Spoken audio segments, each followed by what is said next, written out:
to Movies, Film, Cinema, your premier movie podcast where we deep dive into the world of movies, dissecting the latest blockbusters, celebrating classic films, and exploring the magic of cinema. Join us as we discuss everything from Hollywood hits to indie gems, all things movies under one roof. Pop some popcorn, close that disc tray, and enjoy Movies, Film, Cinema. Let's see if I can get an intro in one shot, huh? You can do it. You can do it. All right, here we go. Welcome to Movies, Film, Cinema. I'm your host, Big Bird. We're your premier movie podcast, where we love watching movies more than Scorpion. I almost got it. Where we love watching movies more than Scorpion loves saying, "Get over here." With me, as always, are my co-hosts. I've got Billy V, John the Man Balaban, and Tyler the Mime Doctor. I am computer. He's computer. Mime computer. Tyler's our behind-the-scenes guy today. He's running things. So kudos to him. Doctor is in, and he's running things for us. So, guys, today we're talking about the movie that just came out, 2 days ago now? A couple days ago, yeah. Yeah, this week. We're talking about Mortal Kombat 2. So this is going to be our first version, hopefully better versions in the future of our live shows. So we wanted to kind of try to do this so that way we kind of stay relevant with you guys. We're going to try to end up posting this today. It's going to be highly unedited. So you're just going to kind of get like the raw footage here. So if you see some funky screens and some funky angles, that's just because I'm trying to get that out to you as quick as possible. So, yeah, guys, let's jump into it. Okay. So just give people some background, about Mortal Kombat in general, if you haven't seen it. So Mortal Kombat's based off of a video game, released in 1992 by Midway, has over 20 different, video game releases at this point. It's got 9 movies, quote unquote, in the the spectrum. Yeah. As John, I'm sure we'll talk about. I don't know if we acknowledge all of them. It's got 3 like TV show-esque type of things or web series, and then kind of a fun fact: it's responsible for the video game rating system that was kind of published in the 90s, which I thought was a really kind of fun fact. We'll start with kind of maybe like just the trailer. When you guys initially saw this, which is very interestingly enough, we had this on our list of like most anticipated for 2025. Yeah. And it was on your list. Yeah, I think it got pushed back, right? Yeah. What did you guys think about, kind of the long haul on that as far as like when the trailer first came out, like, because it was supposed to come out then, right? And then like we waited for all this time, the teaser and the trailer. What did you guys think the trailer and this movie was gonna be about? Well, other than the little references to Johnny Cage coming into this one, I didn't actually see a trailer until somewhat recently. And I watched it once, and it really did not hit me as I was hoping, because I loved the first one, even with all its problems. I know they had plenty of issues with locations, with filming, and COVID, and writing problems, and things went away from the tournament to do whatever they had to do. They had to reuse locations that they didn't plan on using more than once. There was all kinds of problems that led into why that movie ended up being what it was. But I still loved it. I thought it was awesome. And that was super sweet. And especially like the fighting, they handled really well. The characters got great treatment. Even the ones that kind of got killed right away or whatever, they all still were treated very well, I thought. And then I finally saw this trailer. I was super pumped for it and everything, and it just didn't hit me. Nothing about it. Some of the locations looked like it was kind of cool that they were referencing actual video game locations, but it almost seemed kind of half-assed, like the CGI wasn't where I would have wanted it to be and everything. So I was like, oh, great. We're going to have another Mortal Kombat Annihilation situation going on here. Yeah. But I heard better reviews as we got closer to it, so I got a little more excited to see it again. And then we'll see what I thought of it. Yeah, that's fair. Bill, how about you? How did you feel about when you first kind of initially saw the trailers and kind of the anticipation for it? Like, where was your mindset at? So the original teaser, if I'm not mistaken, was just the Johnny Cage like cameo thing. When I saw that, I didn't even know that they were coming out with Mortal Kombat 2. I thought it was just a Johnny Cage spinoff. And given that teaser, I'm like, this looks stupid awesome. And then I don't even remember the time in which they released the official first trailer or whatever. And then it marked that it was the Mortal Kombat 2. And I was just like, nah, whatever. Like, so my initial thought was they were just going to do a Johnny Cage, which I would have been like on board for all the campiness. But then it's Mortal Kombat 2, and yeah, The first one was, I watched it. I enjoyed it for what it was. It's not very memorable, but like everyone else's critique, if it wasn't for Kano and his quippiness, the movie would have sucked.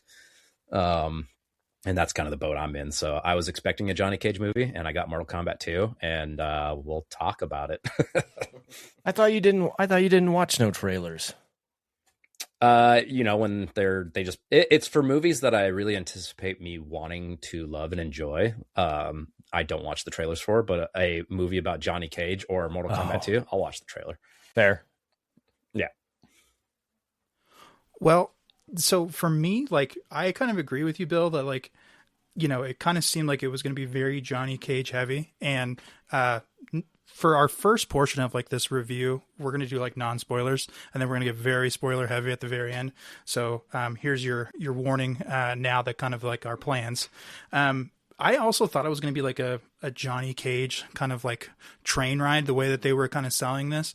I don't know if you guys have seen the animated versions of like done by DC and Marvel, like the Mortal Kombat movies at all. I've heard a lot of positive things, and I saw part of one of the Scorpion ones, but I haven't seen much else. The Scorpion one is like probably the best one by far. Yeah, I just didn't see the whole thing for whatever reason. I didn't have time, or I don't remember the circumstances. Yeah. I think they might be on HBO Max, but once again, I have physical copies. I think they are, yeah.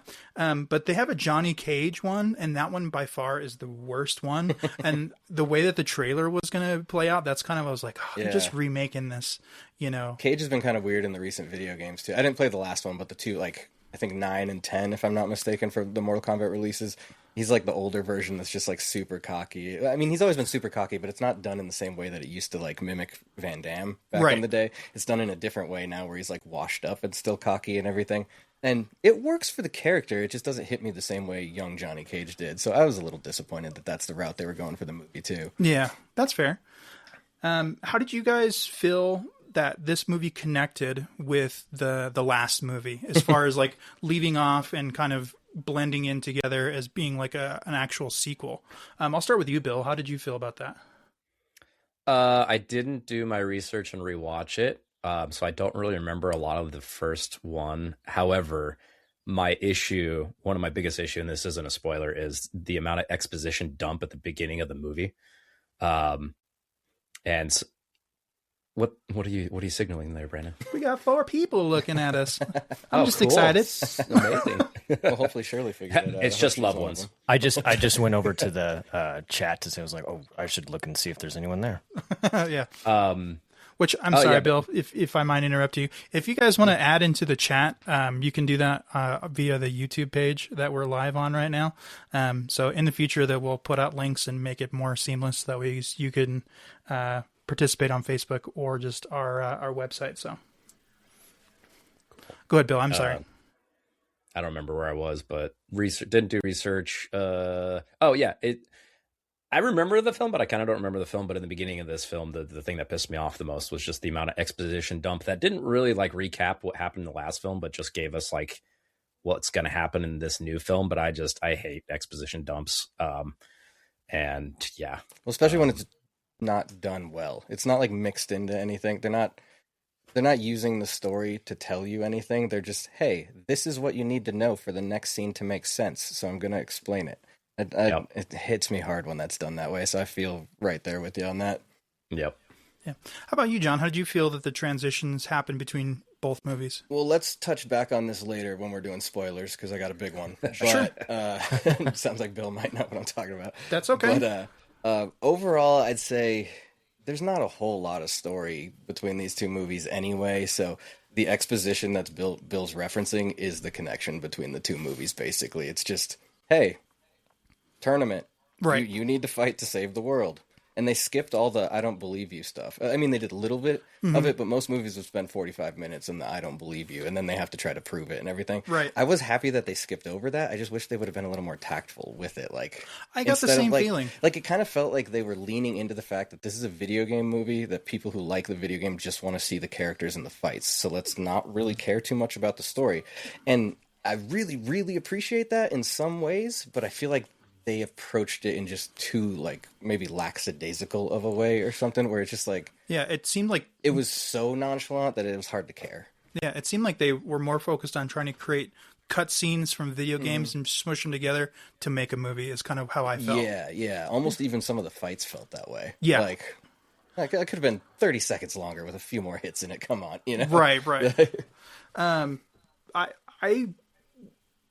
So as far as the video games are concerned, I've only played, I think, up until number 3 or 4. That's before they had stories too. Yeah. I mean, they had a little back lore for each character in each world, but there's stories now and they're ridiculous. I was going to say, so I haven't played for that long. Have you, Bill or John, have you guys played any of the recent video games, and how do you feel like it connected with the source material? I'll let Bill answer first if you've tried any of them. So I was on the other side. I was a Tekken and Soul Calibur kid only because I didn't have a Sega growing up, but I did play enough at my friend's house and stuff like that. So I've played recent video games, but not like extensive, enough to see like the fatalities and cutscenes and stuff like that. But I've never actually owned a copy because I've never had those systems. So I am not the expert in source material like John is. Well, better. The source material is really like random and sporadic all over the place too, and like particularly when the last movie came out, I really refreshed myself with it, because not just me growing up with Mortal Kombat a lot. I mean, I was really into Tekken and stuff as well, but Mortal Kombat was always, and Street Fighter for that matter, were always the two I fall back on. But with the stories, they've gotten like so convoluted and weird that like things start not making sense at all, of like who's dead, who's alive, who's been brought back as a zombie, which worlds have been taken over and which worlds have been destroyed, and all this stuff.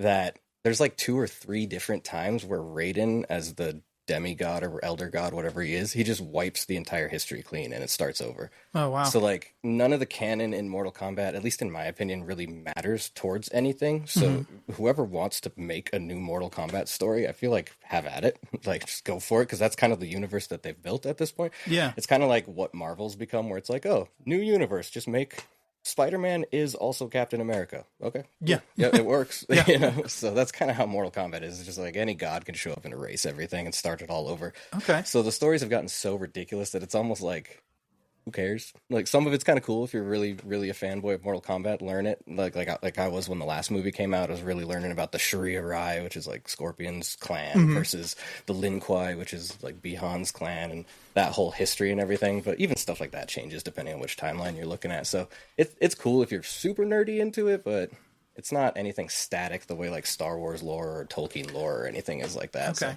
So it's hard to follow and hard to care about sometimes, but it is sometimes interesting. That's good to know. Okay. You were talking about the Scorpion clan and the Sub-Zero clan. I'd say that's one of the most like sturdy through lines that all of the different versions, at least that I've heard, has, is those two always hate each other. The clans have always hated each other. Right. It's kind of like a China-Japan thing there. Yes, yeah. I was going to say that Scorpion movie that we talked about, the animated one, it like goes heavy into that. So if you enjoy that that through line, I would highly recommend. And many that of the through lines are actually interesting if you do decide to read. Some of them are only a few paragraphs long, some of them are books long or movies long or whatever, but they're all cool. It's just hard to keep track. Yeah, that's fair. And it's hard to remember. Like I said, I studied a lot of it when the last movie came out because I just got really hyped on it. And already by now, I've forgotten most of it again. Yeah, that's fair. Yeah. Well, let's get into some of like maybe the technical things about this movie. Once again, spoiler free at this point. What are some technical things, whether it be story or I had some CGI problems in the very beginning that kind of took me out of the movie. Did you guys have anything like that? We'll start with you, Bill. Yes. Yes and yes. No, that was I just recently learned, I guess they only had like $80 million budget or something like so I guess the budget of this was like really hurting or something. I don't know the whole storyline. But it shows. My problem with modern Hollywood is using the volume for everything, which I don't think they used on this, but it looked like it. So it's basically just like green screen hell. It looked like that in the beginning, and that's what took me out. Like when Johnny Cage and Sonya Blade were first walking onto screen, it looked pretty bad. To be fair, a lot of the scenes looked like that. There was like a couple where it's like, okay, that's where all the budget went, or maybe they just did it early on in the production. I don't know what plagued this production, but it was very, I don't know, like we're in 2026 at this point. It looked like something from the 15s or something like that.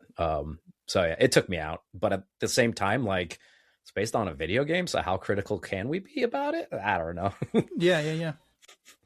Yeah, I don't know. Like some of the times when they were trying to like recreate levels from the actual games, there's like two really in particular that stand out in my mind for this that we'll avoid for now for spoilers. But it just looked rough. Like it looked like it was in the video game or like a modern version of the video game. I don't know if it's a huge spoiler, but Sonya's first battle, everybody knows she's in the movie, so it's not a spoiler, but it's like that was like a 10 by 10 room or something. Yeah. And it was like you could see the video game reference, but it's like they spent $10 on the location or something. I don't know. Like it was weird. It was tiny and like off-putting and cheesy. I don't know. Yep.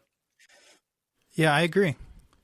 Yeah, there were certain things with the CGI, like as stuff progressed, like one particular character we'll probably talk about a little bit more later, which I think is kind of common knowledge that this character's in the movie. But one particular character is very CGI heavy because of the abilities that this character has. Yes. And some of it looked pretty cool, even with how rough the CGI was at times. So a lot of it was forgivable in that sense. Like when I talk about forgivable CGI, I oftentimes bring up The Lord of the Rings because it's one of many, many, many movies. So I just pick this because I know it so well. Yeah. But where the CGI can be absolutely awful at times, especially by today's standards, particularly like in Moria when the bridge is breaking and they have to stand on it and it falls forward and everything. Yes.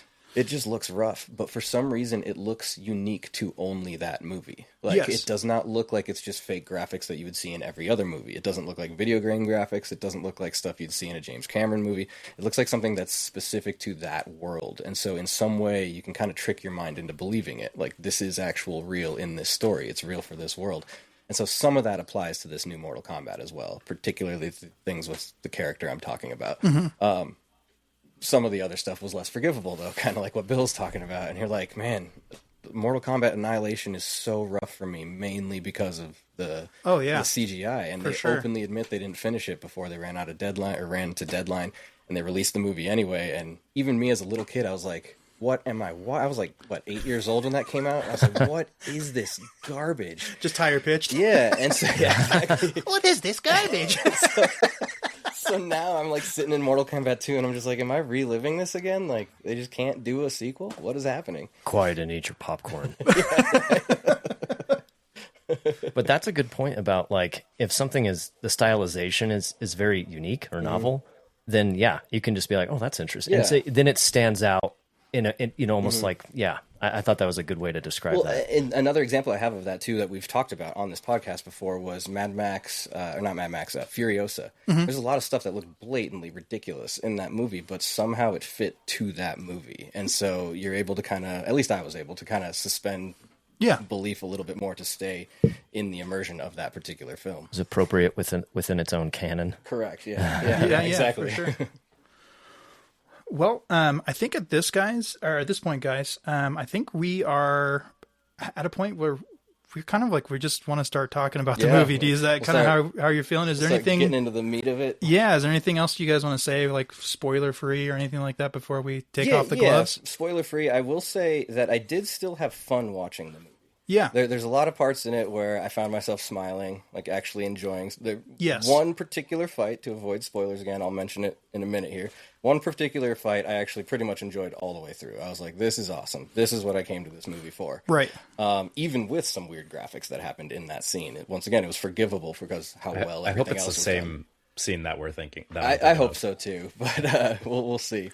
And I mean, there was more than just the one scene, but the one scene all the way through, I was like, yes, this is what I'm here for. Yeah. But the rest of it just fell flat on a certain level, but it was still kind of fun to watch. Particularly if you like Mortal Kombat, you'll probably have fun with a lot of the characters, even if they don't get as much screen time as you would have hoped.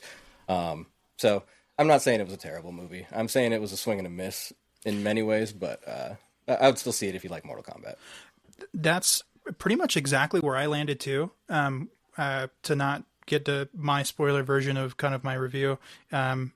As always, I do our letterbox, and that's kind of the summation is what I had of this movie. If you like Mortal Kombat, you're going to enjoy this movie, just for like seeing the characters you enjoy on screen. I was entertained by this movie. At the end of the day, I was entertained. I got what I paid for, and I appreciate it. I just know, because obviously I watch hundreds of thousands of movies that it could have been more. And there's always things that happen in the way, whether it be the studio or actors or whatever. It's just like, man, it could have been, and that's where the disappointment I think comes from me, is like the could have been. Just to piggyback off that real quick, is that's a little bit how I felt about the movie Normal, but with an opposite outcome. Yes, yeah. Normal, when I finished it, I was like, man, if that movie would have taken itself a little bit more seriously, it could have been great. Yes. But I'm almost glad that it didn't, because it was so much fun for what it was. Yeah. This Mortal Kombat, maybe I wish it would have taken itself a little more seriously, at least on the serious level of the first one, because the first one wasn't quite as goofy as this. Kano was, but the rest of it wasn't, Yes. But yeah, other than that. I think that's my take on it, is it not necessarily need to be taken more seriously. I think they were in this weird teeter-totter realm of full campy, ridiculous video game movie and serious, and they just needed to lean one way or the other. Yeah. And I would have been fine if they leaned one way or the other. It's just they were fighting between, this is realistic, but also we're in Mortal Kombat world. And I think they needed to just lean on one side or the other. Yep. I'm with you there. All right, guys, I think this is it. I think we can say cut it. This is where we're done with our spoiler-free review. If you don't want spoilers, log off now. Yep. So I think we should finish this. Finish him. And do our spoiler version good. Of this review. I have right here. So I think just blatantly at this point in time, what was your favorite scene? What was your least favorite scene? Bill, we'll start with you. John, I hope it's the same one, but it was the big fight between Liu Kang and Kung Lao. Absolutely. It was phenomenal. It was awesome. If that was the whole movie, like not just that scene, but if that's the fight scenes if they had the same energy and production throughout, even though that scene was very, like, I was complaining about green screen hell throughout the whole entire movie, even though that scene was very green screen hell, it was in the world of Mortal Kombat, and it looked like a level. Well, and their costumes contrasted with the background really nicely as well, the way the video game does. Yes. So that scene, it worked better than it did in other scenes.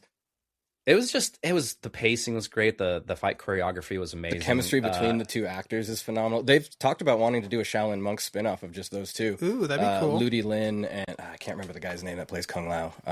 But yeah, Ludi Lin got big for this movie too. He was ripped in the first one, but he got like muscle mass. Yeah, he got on this buff. One.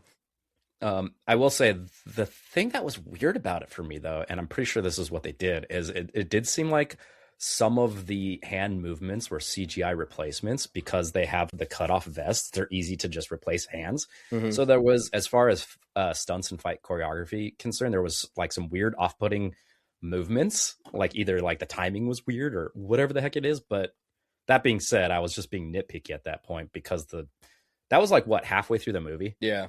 And in my opinion, that was the tipping point in which things started to get really good, because the whole beginning of the movie was exposition dump and the choreography was not good. Yeah, that's one of the biggest letdowns for me too, is the choreography. That scene did better with it, but it did, and then it just kept picking up after that. But that was like the highlight for me. Yeah, like that scene was it was amazing. I think they need more actual martial artists in these movies, like. Carl Urban as Cage was a weird choice. Like, it just, every time he moved, it looked slow compared to someone like Ludi Lin or like Joe Taslim or Hiroyuki Sanada. Like, any of those dudes who are legit martial artists, they were more fun to watch on screen in a movie like this. So that took me out. Go figure. That's how it was done in the 90s. You got real martial artists to do the action. Except for Sonya. They just gave her an easy fight. Well, it's funny you bring up Johnny Cage and his fighting, like, so Carl Urban doing that, is because that was actually my least favorite part of this movie, was his contribution to this film. I really enjoy Carl Urban. I think he's an amazing actor. Yeah. I just don't think he was the right casting choice for this. Agreed. I think it's like a Batman and Bruce Wayne situation. I think he's a really good Bruce Wayne. I just don't think he's a really good Batman, because he's got the don't F with me attitude that we see from Butcher from The Boys, but he doesn't also have like the comedic smart aleck attitude that he's kind of missing there. Yeah. And I think that's what was missing for me from this movie, was from him. And I think there could have been a few more quips. Obviously there's the writing that happened, and there was like he calls people like, listen here, Gandalf, and he like has so much modern references. It was a little bit weird for a 90s game. Like, yes. So I get why they did it, but for someone as old as me, it felt weird. Right. I feel like there wasn't like enough like smart aleck, kind of quippiness from him. He just was relying too much on the dialogue of like to kind of be that way. Yeah, it's like his delivery wasn't quite as, you probably used the right word with quippy. Yeah. His delivery wasn't right there, and then Kano shows up. And then all of a sudden you're like, there it is. Yes, okay, exactly. It whatever. steals the show. Yeah. And honestly, like both movies, if Kano wasn't in both of these movies, these movies, they would suffer so bad. I still will stand on it. I love a lot about the first one. I really do. There's so much in that to me was fantastic, separate from story and a little bit of the execution and everything. But Kano is still seriously a highlight, other than the opening scene. I don't think Mortal Kombat will ever do something as cool as the opening scene in the last Mortal Kombat For movie. That set the tone really well. They should just do a whole movie of that. Just Bihan and Scorpion, or Bihan and, what's his name? Hisari Hanzo? Something like that. Yeah. Hisashi Hanzo, I think. Yeah. Something. Hanzo Hisashi. I can never remember Scorpion. His name's Scorpion. Real name, but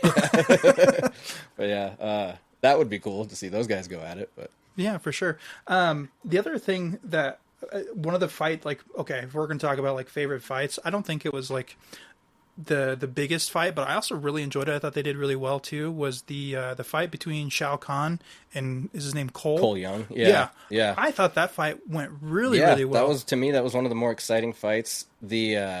That's my spoiler. The continuity between the first movie and this one. Yeah. As much as I didn't like it, because I really like the actor Louis Tan, and the character of Cole Noble didn't bother me as a character, but why they inserted him into the first movie did bother me. So I definitely get all the fan hatred of that character. Yeah. I think it sucks for Louis Tan, because like I said, I like him as an actor and everything.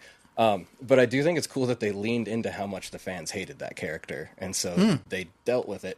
Okay, I didn't know that. Oh yeah, the fan outrage on that character was ridiculous. Like, I was afraid they weren't even going to get a sequel because of how much people hated the first one, because Cole was even a character. Okay. They were like, you have 30-something canon characters you could use, and you shoehorn some new one in just so we have a random protagonist to follow. Fair enough. Okay, so, maybe that's why I didn't know, because I didn't know he was like some new character that they made. I thought he was he's part of the new. universe. Yeah, completely new, and so... people were super, super upset about that, and so there was high demand to kill him off. And so as much as I was not happy with that, I was happy with that the studio did what the fans wanted. And they actually gave him, like, kind of a good ending, too, because in a way he beat Shao Kahn. Right, that's the way I felt. And he was just cheated, so then he lost. So, however, there is a necromancer in the crew, so is he really dead? Well, and every actor that was in the first movie, I don't know if contracts have changed, but every actor that played a Mortal Kombat character in the first movie was signed on for 5 films.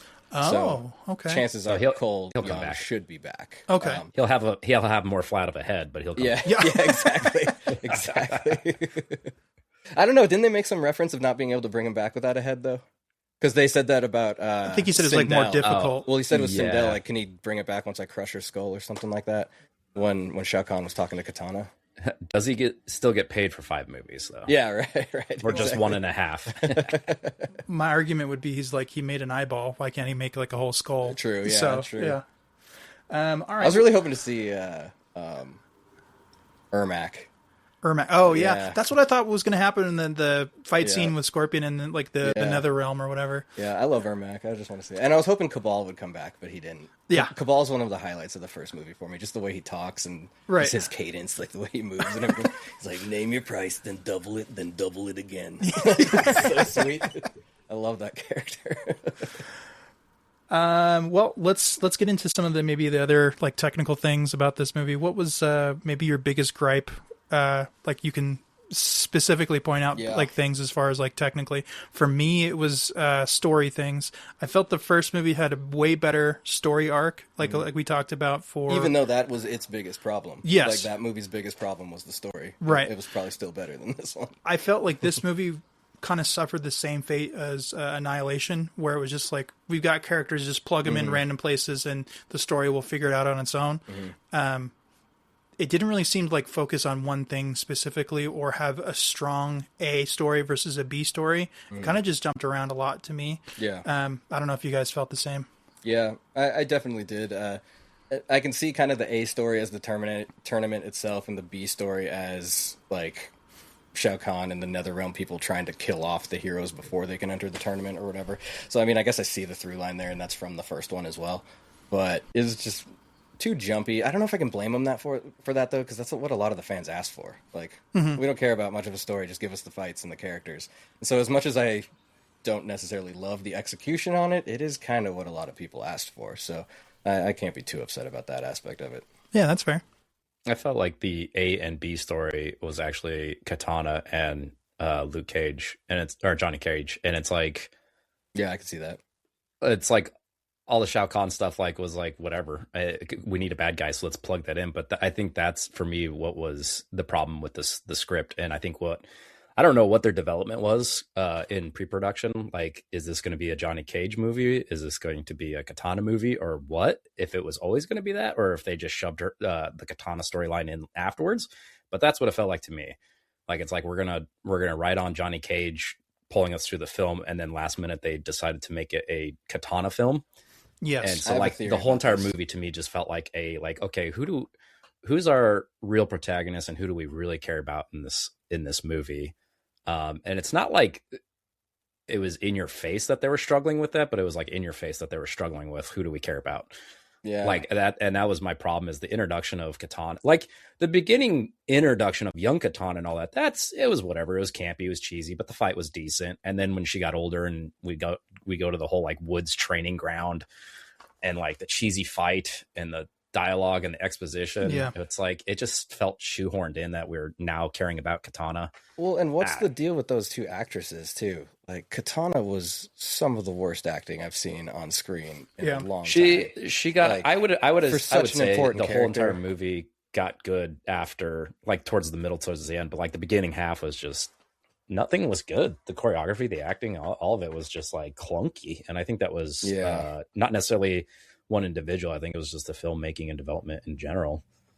Yeah, for me, Jade and Katana were both terrible. Anytime either of them were on screen, it just took me right out of it. And I can never remember her name, but the girl that played Jade, I'm pretty sure she's the same actress that plays in this TV show called The 100. We might have talked about it before. Super campy WB show that's actually kind of worth watching if you ever get the chance. And she does well in that as well too, but something about it, she just plays the same character from that show all the time, and that's what Jade was in this to me as well. And in that show, if I remember correctly, she uses a staff, so I'm pretty sure that's probably the way she got this role, was just her familiarity with the martial arts that she was going to need to do.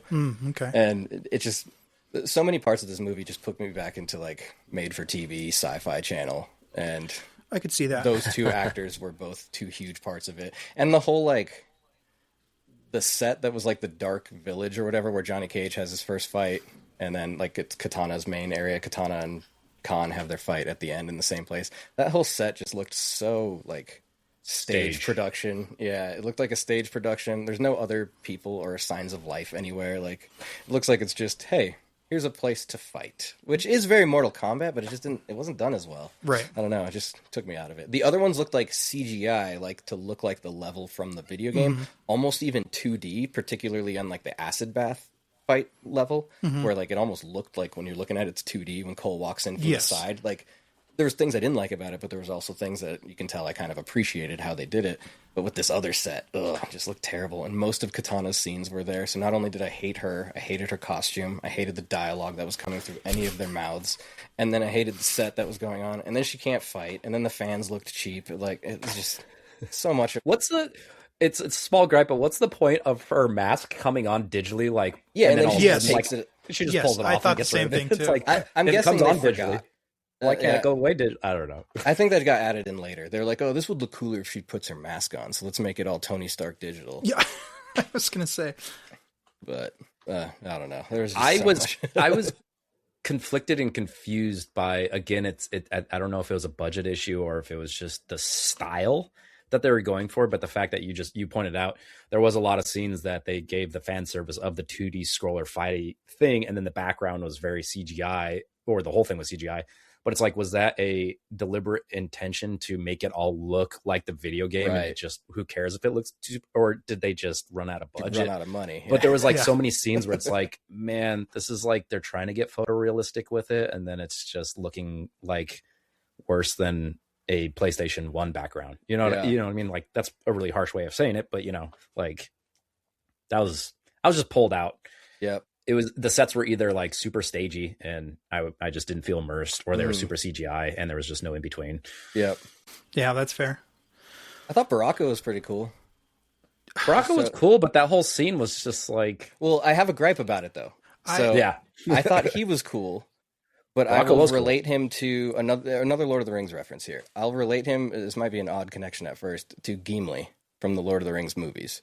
Mm-hmm. So Gimli could arguably be the overall comic relief of the Lord of the Rings films. Right. And he's almost only that. Like, he does some other cool stuff. He's a hero and all that stuff too, but that's his purpose for us as the audience. That is not Gimli as the character. That's not how he was written. He's not the goofy dwarf that's cracking jokes and stuff like that. And so the movie used him in that way because they needed a character to do that, and they needed it to be a pivotal character of some way, you know, someone other than a hobbit. Yeah. And so I think that's what they did with Baraka in this one. They're like, let's take the big scary monster guy and we'll just make him lovable and funny. And yeah, it kind of bugged me. He was cool. And, like, he was kind of even funny. The first time he starts talking, I was like, that got me a little bit. Okay. Yeah, but, yeah. like, even just the way his mouth moves and stuff, I was like, all right, okay. This is fun. But by the end of it, I was just like, really? This is what you've done to Baraka? Yeah. Shouldn't he be, like, ripping people apart? Like, for sure. I don't know. I think he was a big gripe for me as well, because I feel like, it's once again, like, the point that you're making is, like, he's a big scary character. You know, they basically made him into a pussycat from a lion, you know? Mm-hmm. And I felt like, okay, this is like the fighting tribe, and like this is all he should do. And he's doing that wave arm thing, and he's like, this is the like how they stop that fight. He's like, oh, you're the best fighter ever. Yeah. I'm like, how do we get here from and here? Then like, in they the just next made an scene, excuse. In the next scene, when they use him, he slaughters like 9 guys in a row without even any resistance. Yes. But he couldn't kill Johnny Cage in his own home village in like a 15 or 10-minute fight. Like, what? Yeah. All right. Okay, guys, I'll believe it. I like the look of him. The execution of him, you know, was the not writing, good. yeah. And then at the very end, where there's like, yeah, tell me more of the story. Like, you know, he like became George from Mice of Men or whatever. Yep. Oh man, I had a big problem with him. So, well, now that we're both revved up about this, like things that we're hating, I have in here, you know, how do these past versions stack up to or how does this movie stack up to past versions in the 90s? And you and I had a conversation, we all had a conversation over text message. I was like, how did you guys like it compared to like the 90s movies? And you're like, there's only one 90s movie. I was like, oh, there's only okay. one. So I have in my notes here is like, you know, let John off the chain about the 90s movies. So, and then somebody was like, oh, really? Was there only one? Which was that's what I thought too. I was like, wait a second. well, that was me. Yeah. Because I don't think I even knew that there was another one, and you guys talked about it. I'm like, you're living your life the right way, man. Yeah. See, and then they said that, and I was like, okay. No, Annihilation it should have been called Abomination. They killed off Johnny Cage in the opening scene, which that alone is enough, especially as a little kid scene. Like I said, I was like 8 when that came out or something like that. What are you doing? This is garbage. Well, and not to mention that Van Damme was my favorite actor back then. So then you have a video game character based on him. And I'm like, oh, the second movie, the first one was amazing. What are they going to do? Outworld's coming. Yeah. And then opening scene, they kill him and everything goes horrible. Change actors for Raiden, which was a horrible downgrade between the actors. And they cut all his hair off, changed his... Yeah. What was that excuse for Raiden in that movie? Not to mention all the other problems with it. I try to erase it from my memory. Yeah. Well, there's only, 2 actors from first movie to second movie, which was Liu Kang and Katana. Yeah. I think are the only 2 that return. But it was just all a mess. That was something I was really scared about this movie, that was going to be another thing. It's because it's been so long between the 2 movies. It's been 5 years, and I was like, oh man, I hope they keep at least some of the same characters. Yeah. Yeah, I was surprised. At first, when I saw Ludi Lin, I knew he was in it, but I didn't recognize him because he had gotten so big. I was like, what the hell happened? That dude, like, doubled in size. Yeah, for sure. Do you have any thoughts on how the 90s versions and this versions kind of stack up against each other, Bill? I don't even remember. Well, I will say the 95 version, the first Mortal Kombat, that is still the best Mortal Kombat on film. Now, as much as I love the remake, the one from 5 years ago or whatever, as much as I do love that one, and I think the fighting in it is better and the brutality in it is better than the 95 movie, even some of the acting in it, but from a filmmaking standpoint, many things are better than the 95 movie on their own. But as a whole movie, the 95 Mortal Kombat is still the best Mortal Kombat, in my opinion. I think I'd agree with that if you were taking the live action versions. Once again, live action is all I'm talking about. Yeah. I was going to say the animated versions. I would even argue, if you kind of put a few of those together, that they're better. Sure. I used to have this old, like, super early CGI VHS tape of Mortal Kombat. It looked like video game, like, balls for their arms, you know, like stuff like that. And it had like a fight between, I think, the ancient Kung Lao and Goro, where Goro, or one of Goro's ancestors, where Goro kills him, and then a fight between Scorpion and Sub-Zero. And it was supposed to be the first fight between Scorpion and Sub-Zero, where Sub-Zero kills Scorpion. And that was awesome as a little kid. The graphics were horrible. The fighting wasn't even that good, but I was pumped on it. I would argue that is better than Annihilation even. I think through my research, I think that's the prequel to the first live action movie. Oh, really? So that I think it is actually. Yeah, I'm pretty sure it is.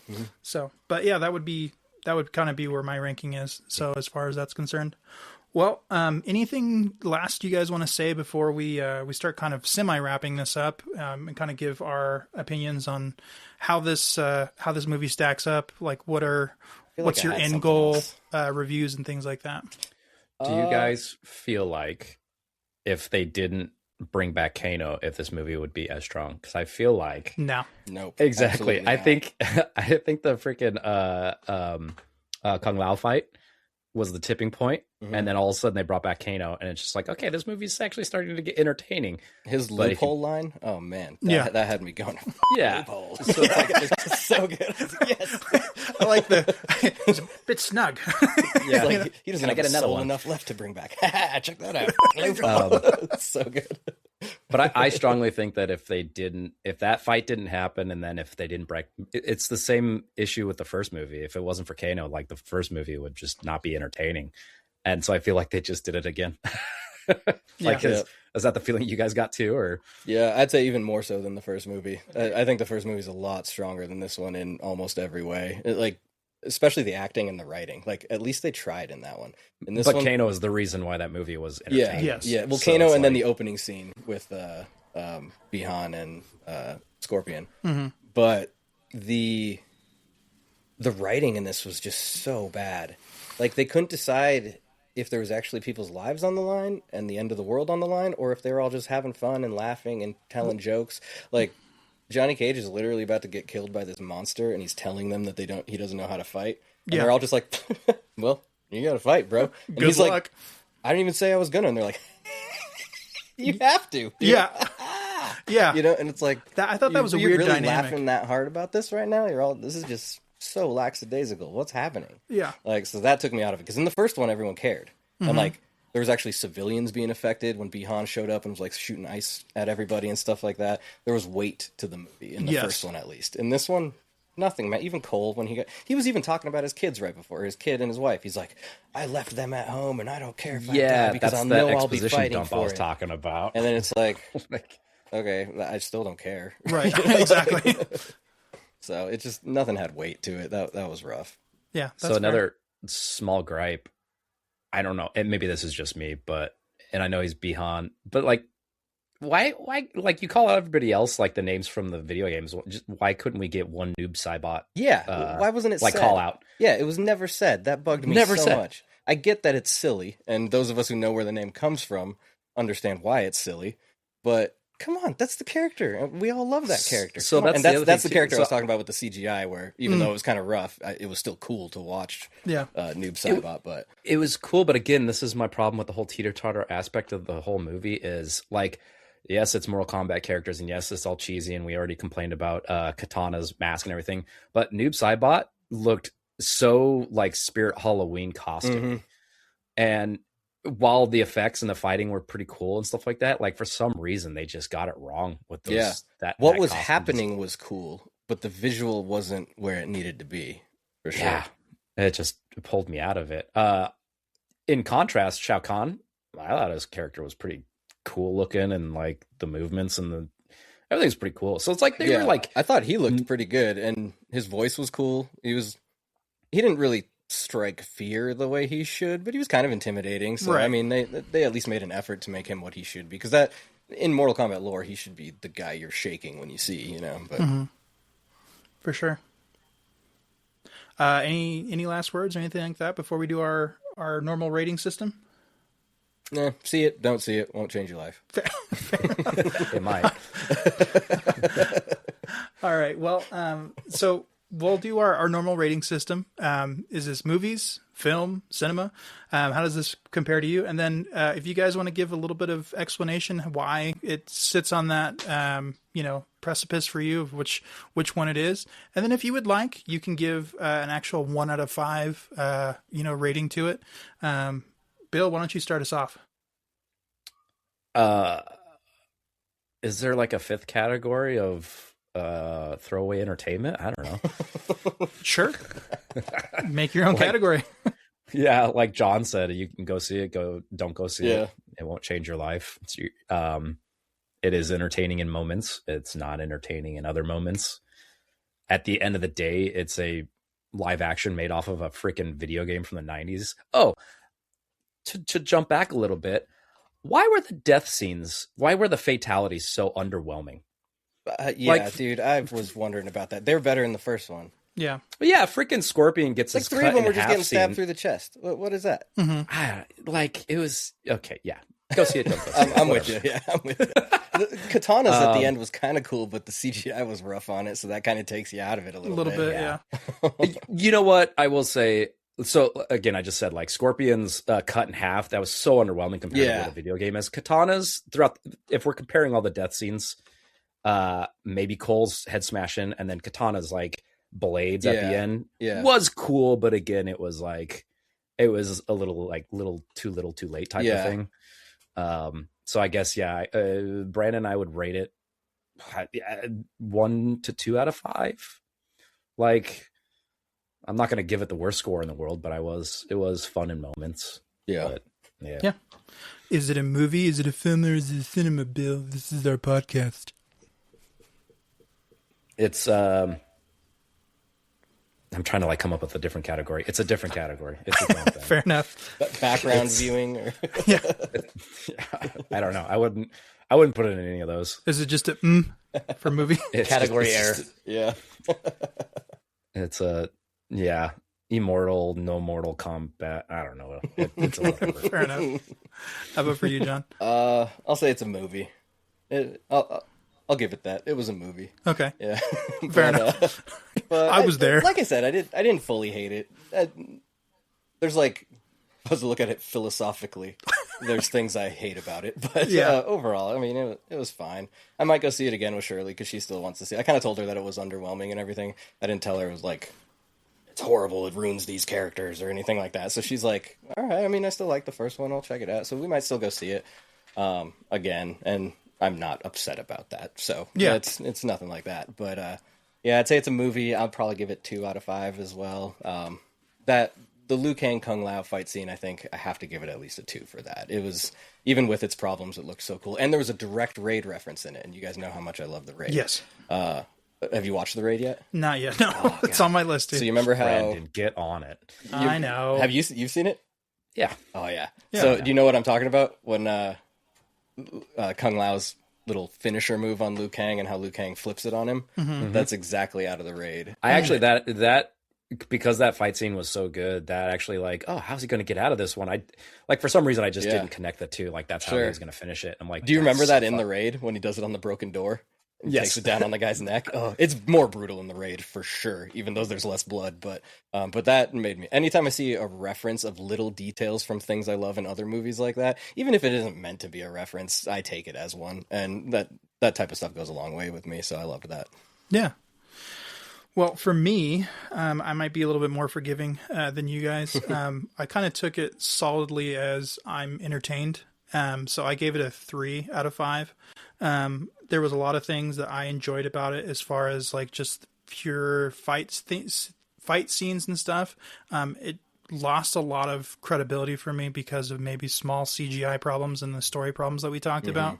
When you take it at its face value, did I get what I paid for? Yes. Was I entertained? Yes. So that's kind of where I was at. This is definitely a movie for me as well on our scale. Yep. So nothing that I could see for this franchise that would ever put it in the cinema or film category. I mean, if they could do more of that opening scene from the last one, if they could continue that energy and that level of filmmaking and everything like that through an entire film, I think they could push Mortal Kombat into the film territory, but I don't know if there's any director or any cast or any writers that could do that. Right. Like, that scene is contained, and so what else can you do? Right, You know what exactly. I mean? Like, it was perfect, but you can't really do more with it. At least not the way I'm thinking about it. Yeah, no, that's fair. So, I mean, that's where I stand. So, I think we all kind of agreed on this one. yeah, exactly. That was pretty cool. It's pretty rare. Yeah, we all kind of agreed. I like it.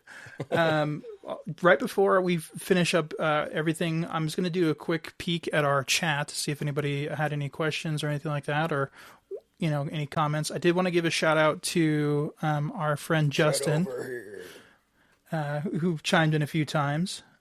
So shout out to him. There's a person I can't see their It was probably me. their chiming in with him. name. Looks like Guero 303. But yeah, shout out to them as well. Thank you for participating and kind of being in there. In the future, we'll kind of get hopefully some more people and some more Q&A stuff going on. We'll get the hang of it. Yeah, we'll get the hang of it. A lot of that's our fault. We started a little bit late, so that's on me for not setting it up properly. But for those of you who did join us and who were part of our live chat and some other things, so thank you for showing up. We're going to end it kind of how we always do, guys. I'm just going to give some recommendations. Hey, if you like this movie, here's some movies that are very similar, and then we'll end with what have you been watching, what have you been reading, that type of thing. So if you are a fan of like the video game movie genre, the thing I would maybe recommend is the original 90s Mortal Kombats. We had talked about them extensively already. The animated versions are really good as well. If you are really enjoying kind of, once again, like some gritty video game movie stuff, the Resident Evils, depending which versions you watch, are okay. Loosely based on the video games. Loosely based, yeah. If we're talking about the Mila Jovovich ones, I'd say only the first one really has anything to do with the video games. Yeah. The others have maybe characters and ideas, but they're very liberal. Yeah, it has an itch to scratch there. Yeah. The 90s Double Dragon, I don't know if you guys have ever seen that. That's also based In on the a video 90s, game. I don't know how I'd feel about it now. Yeah, thinking back on some of those scenes. I haven't seen It's it probably since cool, then. though. It's probably Yeah. cool. It's, I'm sure, lovable in ways. For sure, yeah. The last one I have is just Hitman Agent 47, another video game based one. It's not the best movie, but like I said, it's kind of in that same genre, and really any other fighting style movies of that sort. So speaking of fighting style movies, though, I would say just because our main man Johnny Cage is in this, and this also kind of like a tournament style thing, I'd recommend Bloodsport. Yeah. Have you guys seen that movie? I know Bill has. That was my favorite movie as a kid. Yeah. Which is weird for a kid. But it was, I mean, I loved it. Yeah, it's great. Like we said before, Jean-Claude Van Damme is, the basis for Johnny Cage. And they did it to spite him too. Oh, really? Yeah, because I don't know exactly what the dispute was between Van Damme and like John Tobias and Ed Boon, but there's some beef there, and so they just made a character that was him.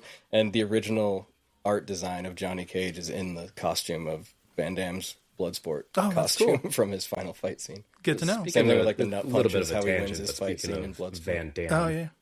What'd you say? A little bit of a tangent, and speaking of Van Damme, I know you're a fan of his and also a fan of Predator. Do you know Oh the yeah, I connection know this there? one too. Okay.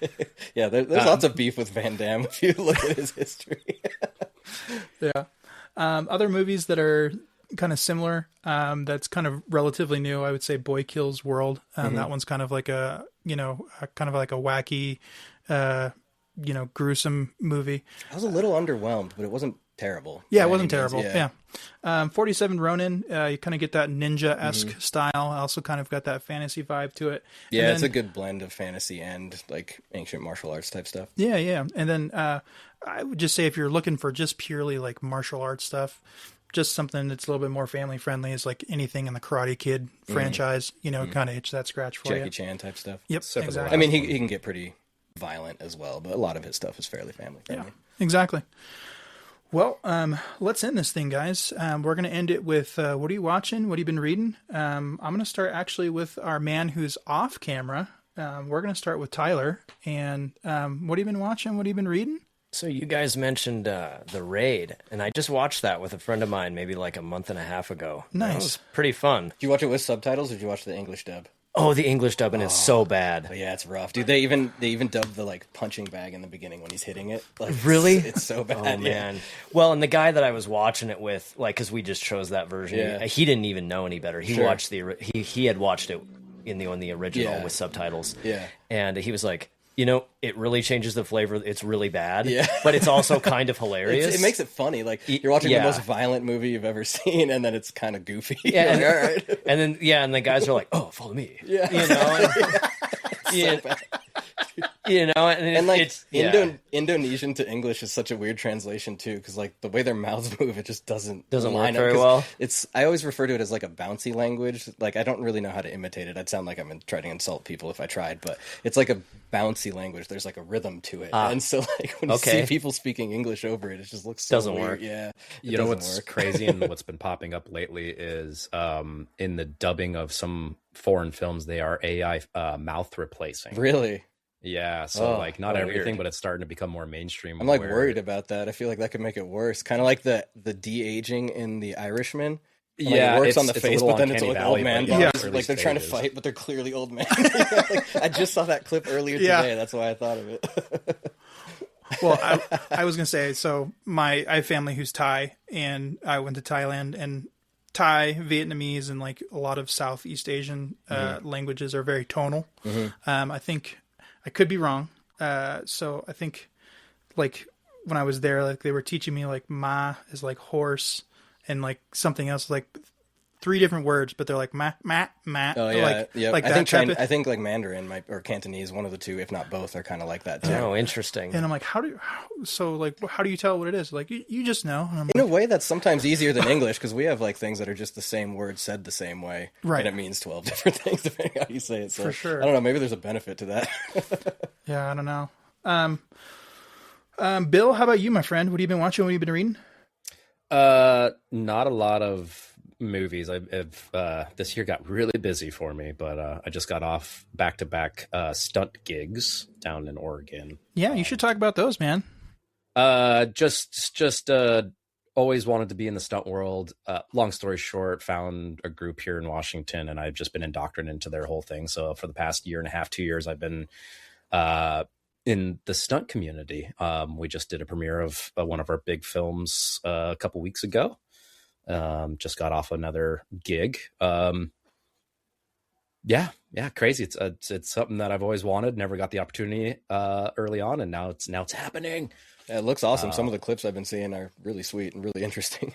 Yeah, it's fun. I still have a lot to learn and a lot to dive into, but Miami Action Design just came up. They're currently up in Bellingham doing a feature film with a production company up there, and they did a workshop for the stunt people in Seattle. Like they're huge. They just got off of Dune. They've done Marvel stuff. Like they're like the real deal. And it was a good class. We all it was a Sunday class. And then Monday's usually when we meet up as a local group to do our own training. And we were all just wrecked. Like we're all in pretty good shape, but man, that workshop that put us through the paces. But yeah, so I haven't been going to movies a lot. The wife and I have been super busy, but watching a lot of shows. I don't know if I've mentioned before, but Shrinking, if you haven't gotten on that, it's an Apple TV show with Harrison Ford about Parkinson's and shrinking, or what's the therapy? Therapy. So yeah, just been watching that show and other shows. Yeah, Nice. Fair enough. John, I guess we're to you now, my friend. So as you guys kind of know, as we've been talking, I have not been seeing much at all lately, but finally, recently, we got the basement set up a little bit differently now, so sometimes after Finn goes to bed, I've been trying to catch some stuff. So I did watch a couple things. We don't need to get into the details of it, but Predator Badlands was atrocious. Oh my god. If you remember how much I was ranting about The Crow, Yeah. that's kind of how I feel about Predator Badlands. But we don't need to get into it. Anyway, something good I have been watching. I could just see the steam coming off. It defies everything that Predator is. The way the Crow remake defied every. Oh, all right. I'm winding him up. Plastic is just going to start melting onto you. Anyway, so to make up for it, and this might have been my downfall last night, I've been watching a show on Netflix that I think is pretty new, like within the last year or so, called Mercy for None. Another violent action film from Korea, or a TV show, miniseries from Korea. I think it's 7 episodes, if I'm not mistaken. I'm 5 episodes in. I watched episode 5 last night before going to Mortal Kombat, and that probably hindered my ability to appreciate Mortal Kombat more for what it is because of how good Mercy for None has been. But it's a violent... It's basically John Wick without a dead dog, without getting into too much of what the story is.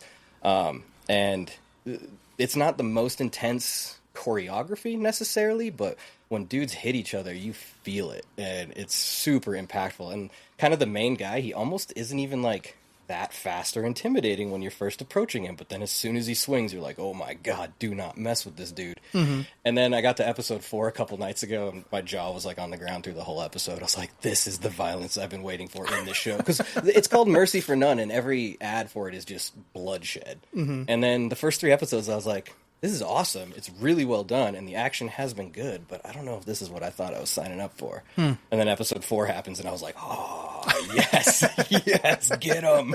And then episode 5 that I watched last night continued that type of energy, and without slipping in quality at all, it just ramped everything up so much, it worked so well for what the show has been doing and building. And it's that point where, like I said, it's about a 7-episode series. And I mentioned John Wick is kind of the plot. So you think, how can you do 7 episodes out of just John Wick, you know?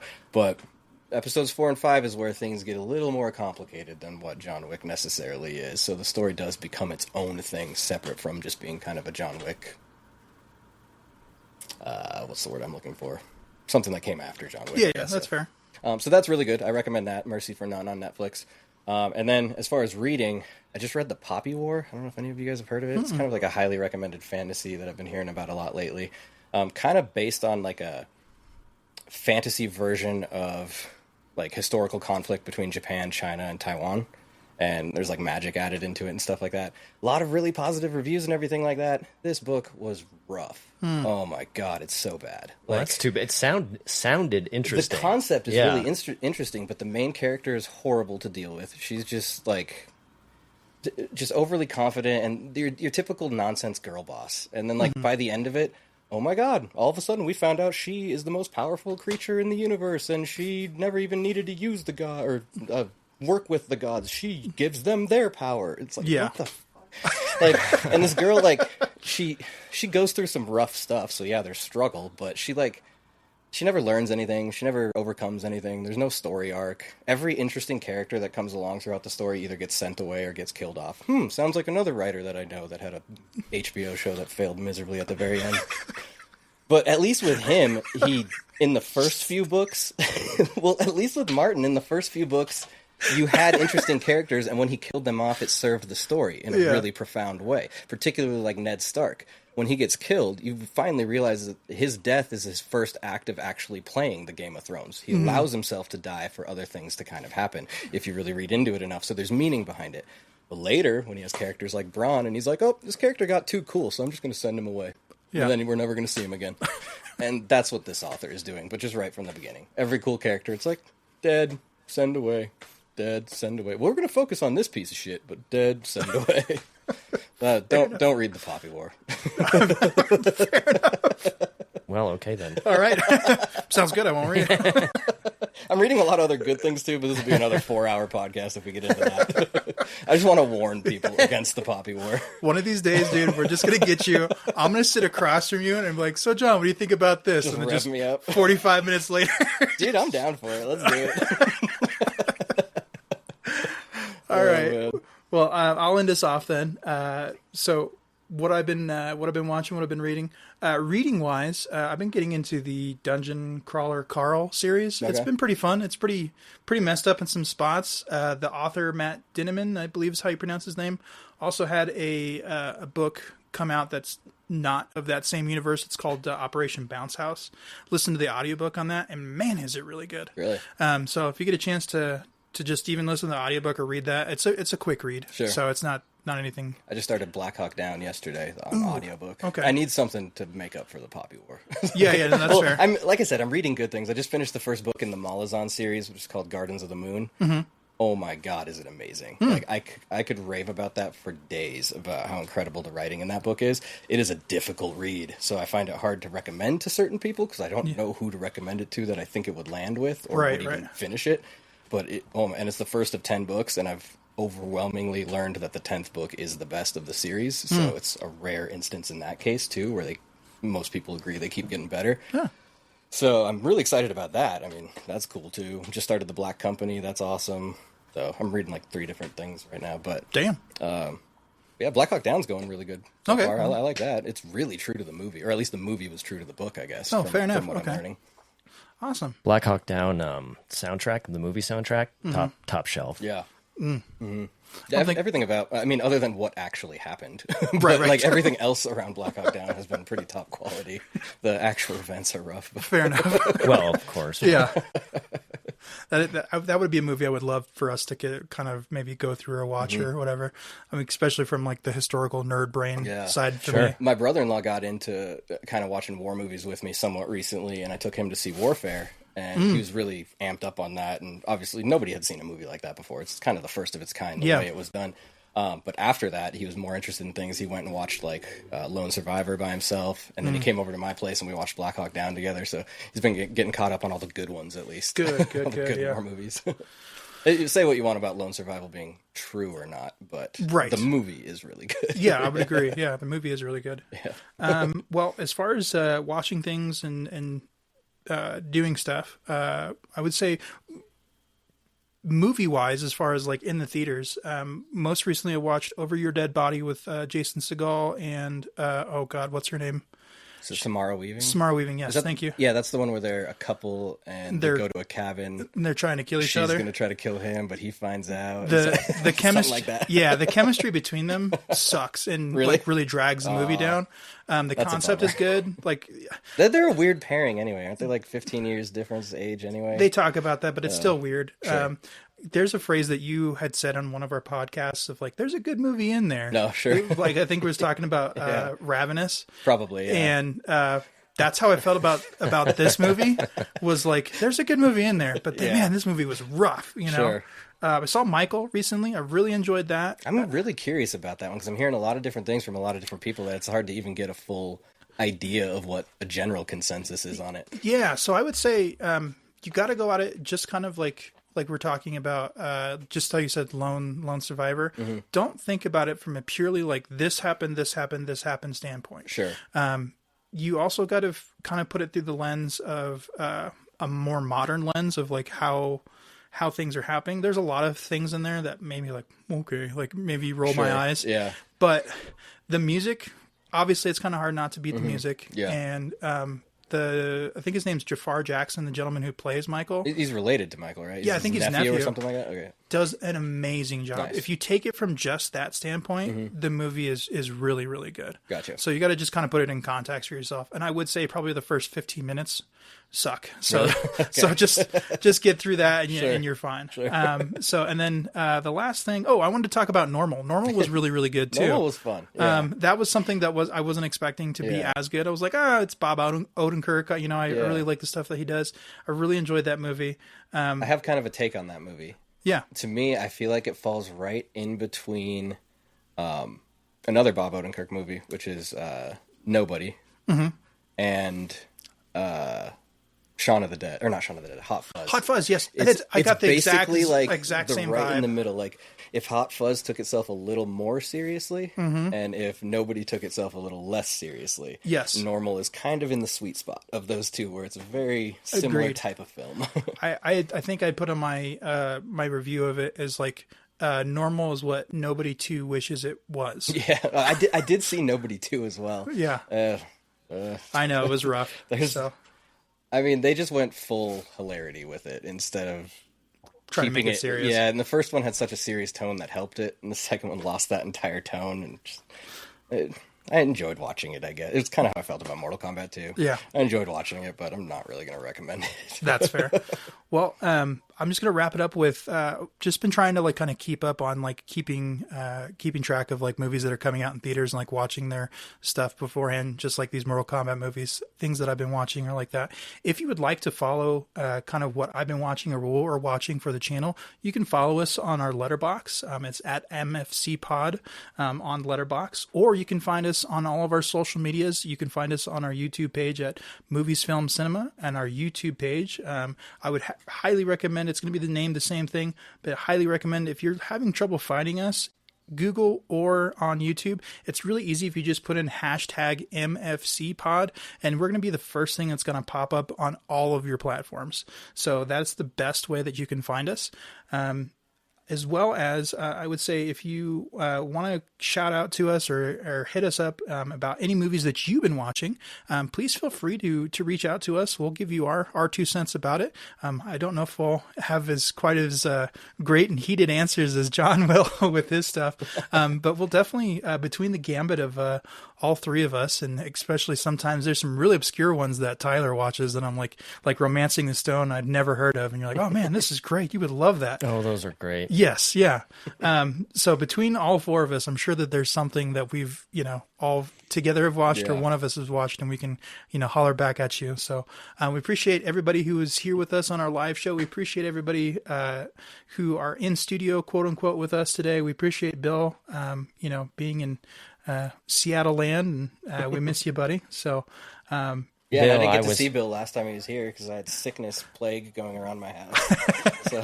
So did I, so it kind of all worked out.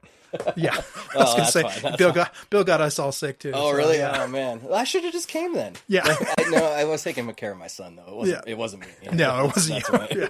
That's right. Bill, I saw. I really wanted to do that one. I had so many positive things to say about Wild Wild West, man. I had like notebook pages full, dude. No, you're fine. I was like, this is the first one we've done yet that feels like such a blockbuster movie. Yeah, we'll definitely get a chance to do more. I might have to sneak in some of my comments about Wild Wild West in future episodes, just because they we'll just record them and we'll just never got to say them. That's fair.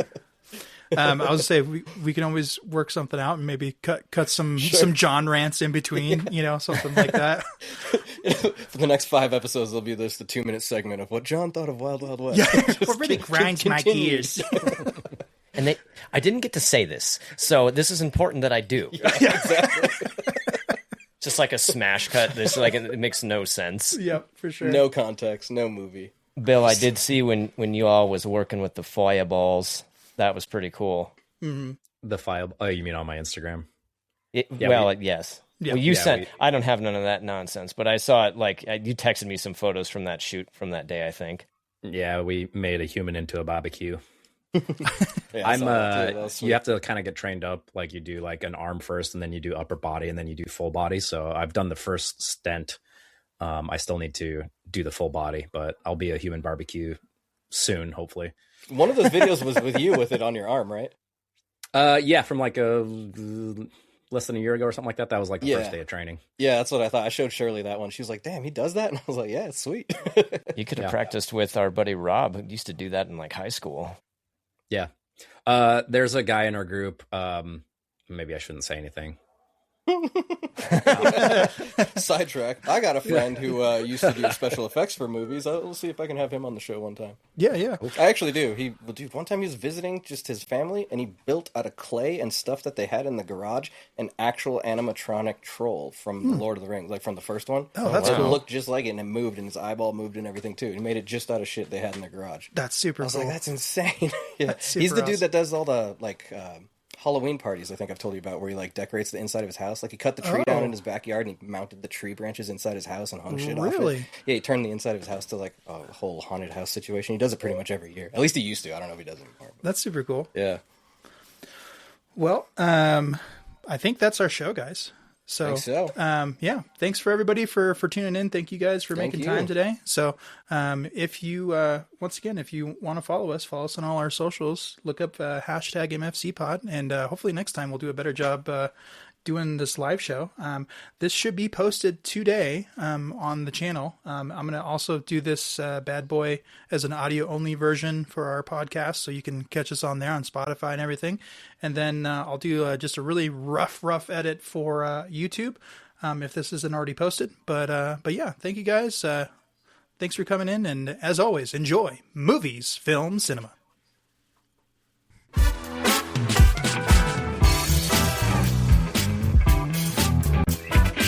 That's a wrap on this episode of Movies, Film, Cinema. If you enjoyed today's feature presentation, like and subscribe. Share your comments and reviews down below. But until next time, keep the popcorn popping and the films rolling. See you at the movies!